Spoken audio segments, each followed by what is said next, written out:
the ricochet effect. Ricochet effect, like ricochet effect. Yeah. We having conversation with no moderation. Love to the communities, the ricochet effect. Having conversation with no moderation. Love to the communities, the ricochet effect.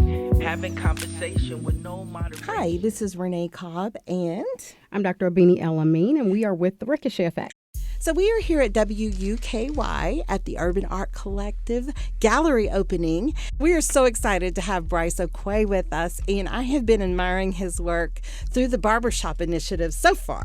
But I understand you are out and about all over town, and I want you to talk a little bit about that. But I don't want to go into describing too much what he does because I'm just in awe whenever it happens. But first of all, thank you for being with us here today. Well, thank you for having me. I always appreciate your energy.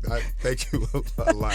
I am the one that's hovering over his back most of the time, filming his live animation as it happens in real time. I don't think I've seen anything as unique as the work that you do. So let me start off by asking you to just tell us a little bit about yourself before we go into the process of what you do. So at its core, I'm an illustrator, through and through. So my roots come from, hip hop for sure, as far as the graffiti aspect of things, but comics and cartoons and all those things, just like every other child, I was inspired by a lot of that. But just as I got older and I started to dig more, learning about other artists and stuff, there was a lot of artists that I came across that were purely illustrators that had this live process. They were people like Kim Jung-gi and stuff that I had found who were these amazingly talented illustrators that had the ability to just go at things. So that very early, I was just inspired by artists like that, and then along the way, just mixing and matching my interests and community and things, and just anything that I love, I apply to the talent. Well, I don't know that I've seen too many people, if anybody, that does what you do and does it so well. But let me just kind of ask you first, have you received any formal training, or did this just kind of come out of your own vision and how you, do you see your art first in your head, or sometimes you're looking at things, right? But do you conceive of this in your head first? And I always start off with him with the blank slate, and how it becomes what it does after just a few minutes is just remarkable. I appreciate it. No training at all. Again, as a little kid, just drawing the things you love. That was your education. That was the education, really. And then, anybody within their craft, if you're a person that, you like carpentry, you start to learn about the rock star carpenters and stuff, and you learn the process and things like that. So that's just how I'm very, when I want to know something, I have to really dive in to learn the thing. So that's just how I've always been in my approach. So I learned about all these just different art styles and techniques and these things and these different artists. And then eventually I came across my close friends. They're my family. This collective called Six Bomb Boards, and then that's where I started doing live art, creating in front of people. So I that was my breakout in terms of just doing this type of thing in front of crowds, and then over time, getting comfortable with doing it in front of the crowd and just kind of just exploring and stuff, what I was already doing, just doing it in front of other people. It just blended into what it is now, but no training, no lessons. I just kind of I use I almost timestamp whatever the moment or the energy is that I feel and see, and then I lean into that. So I'm real curious, what do you listen to when you are creating this art? Because we were all watching you do it, and he has his headphones on the whole time. So inquiring minds need to know. I always have different playlists for the day. Usually it's always whatever artist that is inspiring me for that week, I'm probably diving into a playlist related to that. So like recently I've been listening to an artist named Smino, and a friend of ours, Tony Wavy.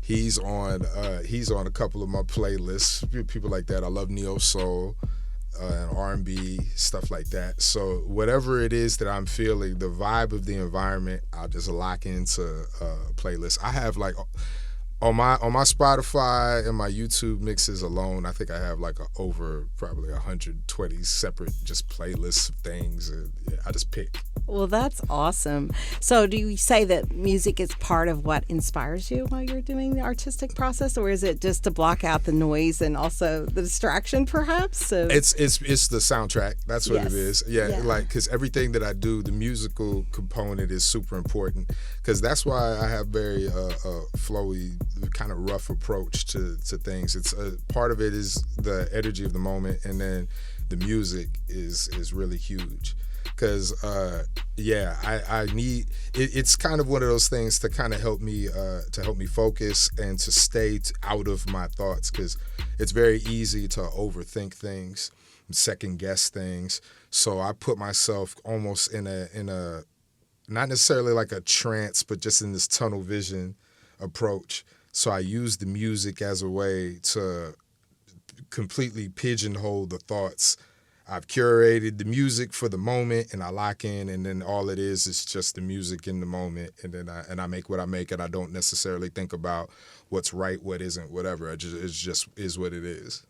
Well, you've been at the barbershop initiatives. That's where I'm most familiar with what you do. And let me ask you about your process, because like I said, I've watched you start with a blank sheet of paper, and then I've come back to film this, and it's totally complete. And then I visited various stages, but like, for example, when you're looking at the barber chair, someone sitting in the chair and the scene around it, like, what do you see first, or what do you start drawing first? And then how does that process kind of play out?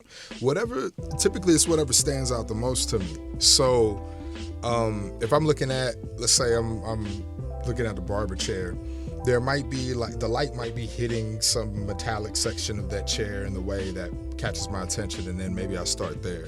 Or maybe I'm looking at the barber chair because I saw someone get up from that barber chair, and just maybe the moment of them being finished and getting up and the way the chair might move in a particular way, I want to like capture that moment as quickly as I can. Or so it could just be the most random things, but typically it's just this one single, it'll be like just a single piece that'll stand out, and I'll lock in on that piece. And then, like I said, it's like a timestamp. So it's not necessarily like my memory is photographic or anything like that, but it's something about like in those moments of something, if that's the thing that is pointed out to me just visually, then I'll move as quickly as I can to make sure I don't lose that.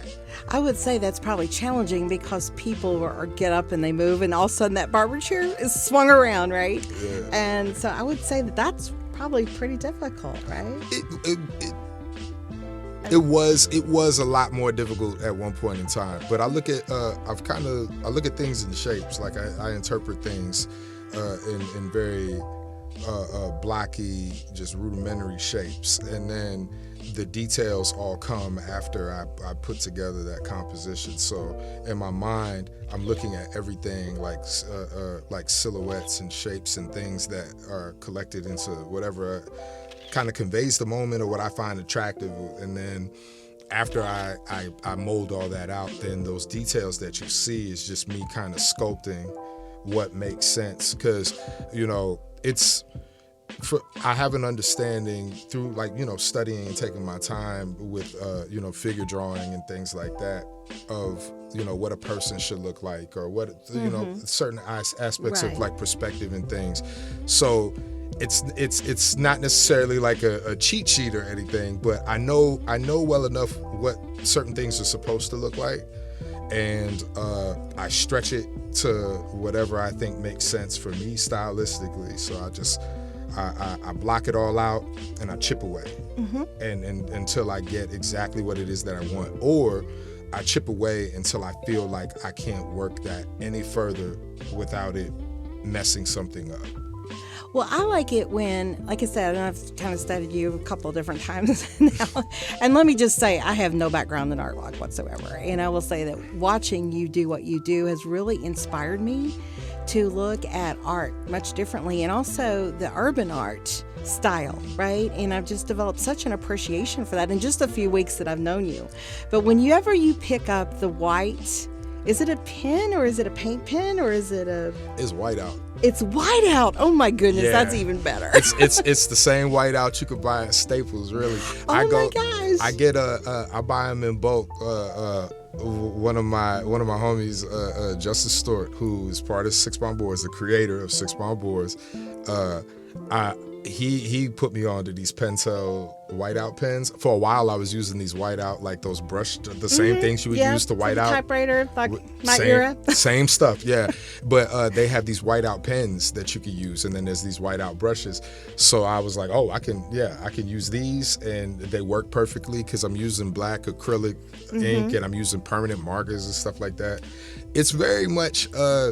It's mixing. My process is mixing a few things together because, again, you know, I'm an illustrator and I'm dealing in comics and animation and things like that, and that's in a sense the 9 to 5 function, right? But then this live art aspect, everything blends together because what I do at these events just combines everything that I've developed skill-wise in those places, and then I move it over, and then like the graffiti art and all that is kind of where I initially had cut my teeth, just kind of having to work, spray and run or whatever in those moments when I did get to mess around. Like I don't know, I keep that energy that comes with hip hop anytime I do these live art things. Yeah. That's the longest short of it. I for learn that. something new every day. This is awesome. So let me ask you, you are Project Ricochet's artist in residence for this year, and we are so pleased to have you and honored to have you. What do you feel like a day like today where we are at WUKY and we are in appreciation of urban art and also urban music? What do you feel like that does for you as an artist? But I'd also like to ask you a second part is, what do you feel like it does for the community as a whole? Well, I mean, generally, for me as an individual and as a creator, urban art, hip hop culture, all that is my backbone. It's what I was raised in. So I don't get to do what I do or be who I am without it.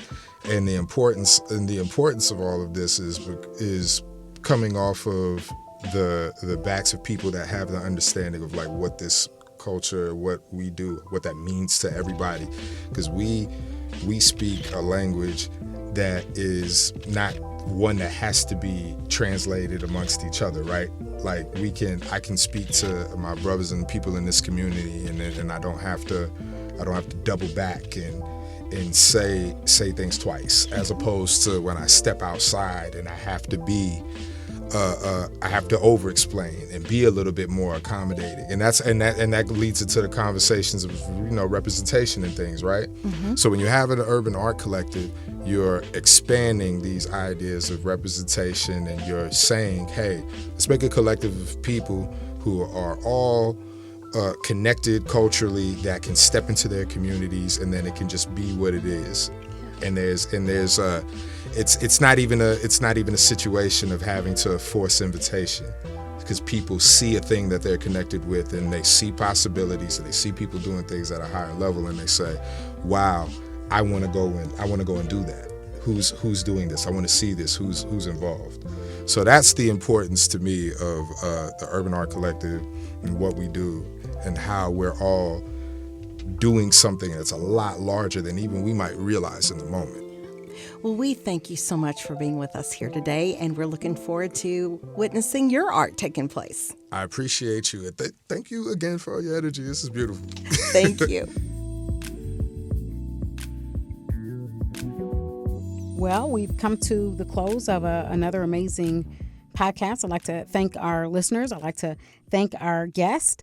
And as we say here at WUKY, we can't do it without our community. And just keep in mind that DEIB is the DNA of humanity.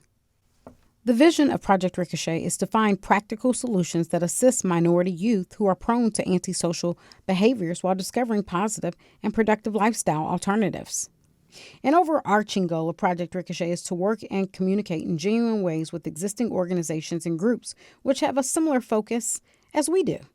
Our programming is distinctive because it provides development opportunities for community and economic empowerment. It's the Ricochet effect, Ricochet effect.